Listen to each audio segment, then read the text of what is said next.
这是一部风景长达近15年的真实纪录片，深刻揭露了18年前广州瘾君子的生活到底有多混乱。由于长期交叉使用针管，眼前这个年轻的小伙不幸患上艾滋，很快就要嘎了。同伴眼见大事不妙，强忍着烟瘾赶紧找到龙哥。他动不了了，没有喘气了，给自己和同伴一人拿了一包面粉后，才心满意足地走开，躲在桥墩下自顾自地享受了起来。对于他们这种有今天没明天的毒虫来说，就算死掉也要先快乐一下再说。或许面对导演的镜头，龙哥想表现一下，亦或许是见病死的小伙实在可怜，龙哥破天荒地拨起了小伙老家的电话。我是广州的儿子刘振福，在广州快死了，快不行了。我意思就是让你们再来见他一面，就这意思，知道吗？然而，任凭龙哥如何哀求，电话那头却始终不为所动，全当从没生过这个儿子，寥寥几句便将电话挂断。龙哥作为这一片的小头目，也是这群瘾君子的衣食父母，哪里吃过这样的鳖？为了挽回颜面，龙哥决定邀请导演进入真正瘾君子的聚集地，打算让他好好长长见识。不得不说，大本营着实隐蔽，他们先是翻过了铁丝网，进入到一栋废弃的烂尾楼里，又东拐西拐的不知道穿过了多少门口，才成功抵达。这里挤满了各式各样的瘾君子，涵盖各个年龄段，但无一例外的便是因长期吸食面粉的缘故，早已让他们瘦骨嶙峋，心动迟缓。虽然他们对导演的到来充满了质疑，但人毕竟是龙哥带来的，自然也不敢多问。只不过，即便这个地方再怎么隐蔽，也逃不过帽子叔叔的侦查。没过几天，此处就被端了，导演与龙哥自然也断了联系。直到半年后，来自龙哥的一通电话再次打破了宁静。当导演根据龙哥提供的地址再次见到他时，龙哥也早已经是不同往日。对于这半年的遭遇，龙哥只字不提，只是自顾自地蹲在一片垃圾面前，指导小弟应该如何操作注射。直到注射完的小弟进入状态后，才郑重其事地告诉导演自己要戒去烟瘾，并希望导演能为他记录下来。明天我就开始戒了，戒的过程你录一下了，行吗？行。甚至为了表达足够的诚意，还热情地请导演吃了饭，或许是不想让导演看不起自己。酒过3巡后，龙哥竟也感性起来。我想不到会走到今天这种地步，真的，我从心里不想着，但是没办法着。我每天把所有的剩的菜都打包给那些把这个跟这个放吃不上饭的人呢，我全给他们。在龙哥看来，自己做这一行纯属无奈，甚至就连向他们提供面粉，也属于心疼他们。如果自己不管，就再也没有旁人接济他们，只能自生自灭。面对龙哥满嘴的仁义道德，龙哥的女朋友阿俊在一旁不断帮腔。自上一次窝点被端后，只有龙哥一人侥幸跑掉。如今的他早已声望不在，唯一对他死心塌地的也只有阿俊了。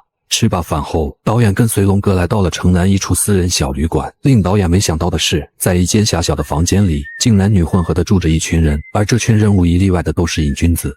眼前这个20岁出头的青年人送外号小迷糊，此时的他正在兴高采烈地向舍友们分享自己刚刚是如何从帽子叔叔的手里成功逃脱的。原来在那货过程中，早已接到线报的帽子叔叔出其不意，将在场的人一举抓获，随即被押送至派出所。可小迷糊为了逃脱制裁，竟趁人不注意将一把打火机生吞了下去。看他桌子上有个打火机，就把它吞了。这招以前人家都用过，吞什么铁片啊、刮胡刀片啊，一般人家这些场所都不敢收的嘛。小迷糊在一旁沾沾自喜地向众人分享着经验，可经历过大场面的龙哥却根本不以为然，直言这都是小儿科。在他看来，自己曾经一口气将7把牙刷吞进肚子里的光辉事迹才足够牛。我们以前经常吞呢，以前都是我们把气放完了之后吞的，最多吞过7个牙刷。说到这时，原本还洋洋得意的小迷糊也不得不爆了粗口，向龙哥投来了敬畏的眼光。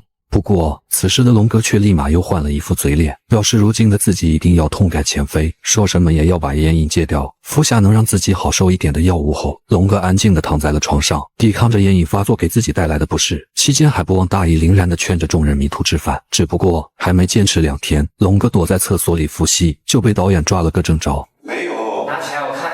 没有，站起来。没有。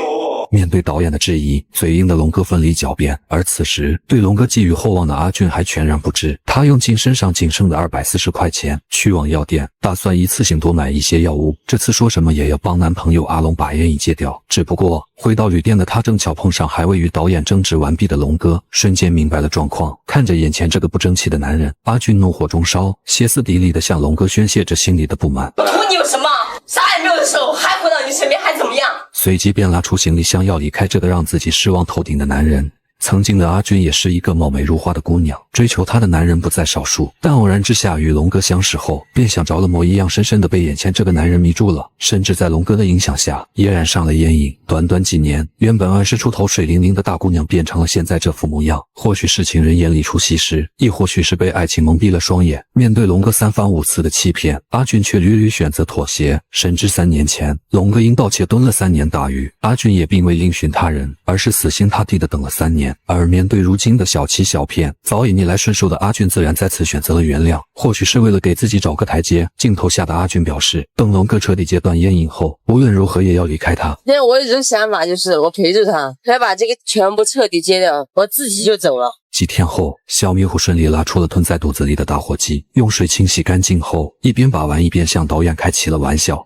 这样就拉不下来了，正好顺着这样拉下来了。打火机里面都还有一点气呢。与此同时，正躺在床上假模假样戒烟瘾的龙哥，接到一通电话后，也顾不上掩饰烟瘾的难受，抄起一把砍刀藏在衣服里，便气势汹汹地出了门。原来电话里有人向他告状，说龙哥的一个小弟将价值1万块钱的货私吞，已付款的买家现在要找他的麻烦。龙哥一听顿时火冒三丈，在龙哥看来，混迹江湖最重要的就是诚信，无论如何自己也要让从中作梗的小弟付出代价。不过好在情况并未像电话里举报的一样，很显然是误会一场，龙哥别在腰间的砍刀最终也没派上用场。导演后怕询问龙哥为何要带着刀，龙哥的回答不禁再次让导演惊起一身冷汗。那带把刀干嘛？那么吓人？不是我，如果他要承认他说那话，我真砍了。只不过此事过后，龙哥却和导演再次失去了联系。不过等到第2天导演赶回小旅馆时，却意外从舍友的口中得知了一个令人愤怒的真相：阿龙、阿军2人从未真正戒烟，每次只要导演走后，便又偷偷吸食。我觉得打得发抖了，这样。原来戒烟是假，打着买戒烟药的名头向导演借钱才是2人真正的目的。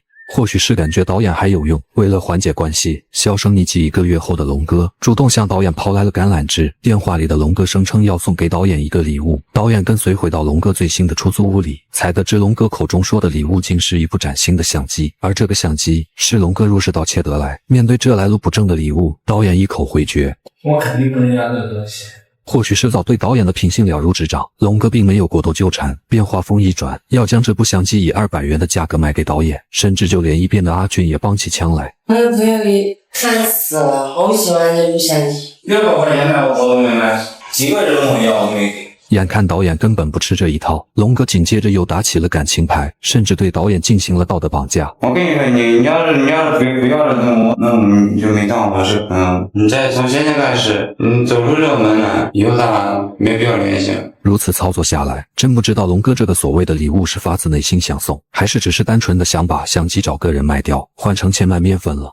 不过这个猜测仿佛很快便得到了印证。几天后，导演再次接到了龙哥邀请，只不过与前几天的硬气截然不同的是，如今的龙哥却是一脸愁容。交房租的日子在即，龙哥手里却还差着租金。龙哥一口一个不忍阿俊陪自己露宿街头，一口一个对不起阿俊。其实意图很明显，话里话外的意思就是希望导演能够为他支付房租。但此时已被2人多次欺骗的导演，却担心2人又是拿此借口去购买面粉。不过最终软心肠的导演还是将信将疑的掏出了240块钱，递给了2人。随即2人第3次与导演断了联系。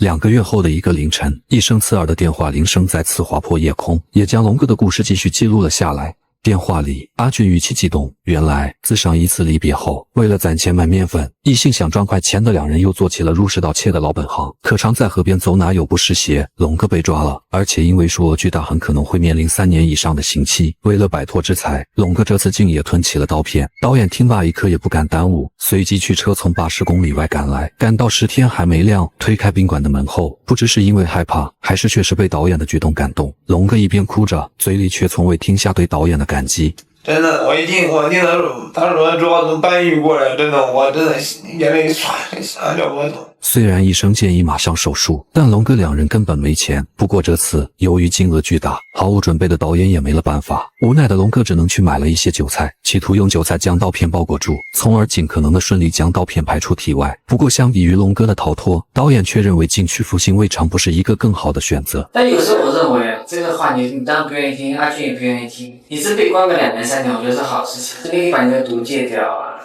然后就给干点事儿。只不过面对导演的提议，原本在一旁默不作声的阿俊却再次开了枪。我也认为是个好事情，我认为3年待进去不冤，等于把他救了，以后路好走了。硬撑等了他3年，那回来还不是这样？说话间，阿龙一个没忍住，一大口鲜血从嘴里涌了出来，才算是打断了几人的讨论。不过接下来更加耐人寻味的一幕出现了，眼看导演就吞刀片一事并没有拿出真金白银的帮助。第二天一大早，两人便神神秘秘地喊来了导演。阿俊一张嘴便表示要问导演借500块钱，甚至还故弄玄虚地请求导演什么都不要问，钱用来干嘛问也不说，只是一个劲地说有自己的用途。但是这500块钱干什么用？我不想让你，你也不要问我。这玩意儿跟他没有关系，跟我有关系。眼看导演不为所动，龙哥随即也按耐不住的在一旁附和起来。只言混迹江湖这么多年，到头来只有导演这一个朋友了，无论如何这个忙也得帮。两人演到这里，其实导演也早有察觉，他犹豫的掏出了200块钱递给两人。眼看目的达成，两人一阵欣喜，随即3人心照不宣的笑了起来。我真的不可能再做起来，因为我今天教训告诉我，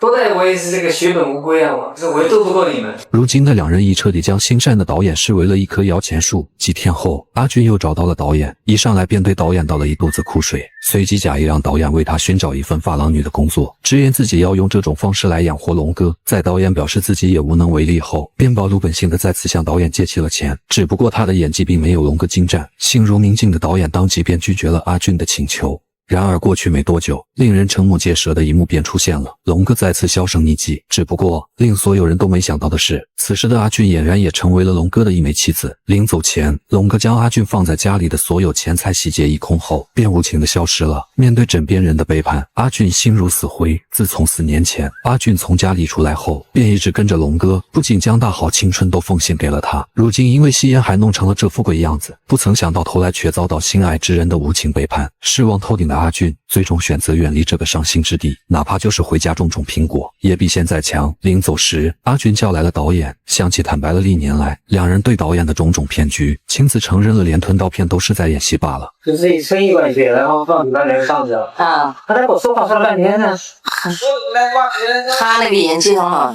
不久后，导演接到了一通从监狱打来的电话，电话那头正是龙哥。原来一心想翻盘的龙哥离开后，在熟人的介绍下破釜沉舟，想要干一票大的。殊不知，此时的帽子叔叔们却早已布下天罗地网，龙哥也毫无意外的落网了，因为涉案数量巨大，随即被判了死刑。后来因为某些特殊原因，规则调整，较刑改为死缓。随着龙哥受到应有的报应，这场为期2年多的拍摄也随之落下了帷幕。当导演在电话中问及如何看待与阿俊的这段感情时，龙哥则风轻云淡地表示全当是人生的一个过客而已。对于阿俊的方面呢，我们等于就是在他生活中的过客而已，没必要去回忆这些东西，也不值得什么回忆。不知当有一天阿俊看到这部纪录片时，又会作何感想？龙哥的人生充满了变数和无奈，而更多时候，这些无奈却均来自于毒品的操控。有了它，原本朝气蓬勃的人将会变成现实版的行尸走肉，即便早已骨瘦嶙峋，却始终无法摆脱。有了它，原本重情重义的人会一次次出卖灵魂，为了多次毫无下限的背叛自己至亲的人，甚至屡次铤而走险，只为了那一时的虚无。此时此刻，小编请求所有看完视频的人，从现在开始收起自己那该死的好奇，远离它，毒如猛虎，一不小心便有可能迈入无尽深渊，家破人亡，再无回头可能。珍爱生命，远离一切形式的毒品，从我们每个人做起。我吸毒有10多年了，那时候我刚上初中，就跟一些朋友接触上毒品了。一开始是好奇心，就是觉得那些人很了不起的样子。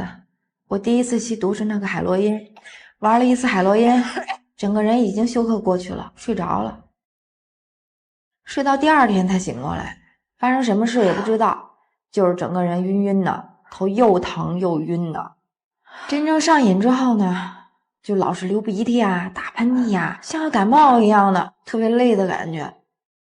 吸冰毒啊，就是出现幻觉最厉害了，有人的地方就不敢去，站在房间里面一动都不敢动，觉得我一动那房子就要塌了，所以一直就站到天亮。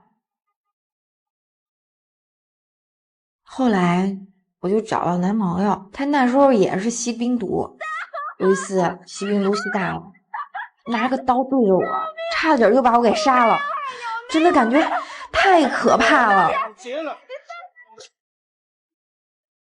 有时候也会觉得挺愧疚，特别是对我妈。我妈有一次乳腺癌手术，我那时候去医院陪我妈，毒瘾犯了，就跑去卫生间里去打针。她打着吊瓶，那个针头啊都回血了，一整瓶子都是血。我心里啊更难受，更难过，就想找个缝钻进去的感觉。说后悔啊，其实就是从10多年前开始吸第一口的毒，可没后悔药啊。因为在我们吸毒的时候啊，是过着那种像地狱般的生活。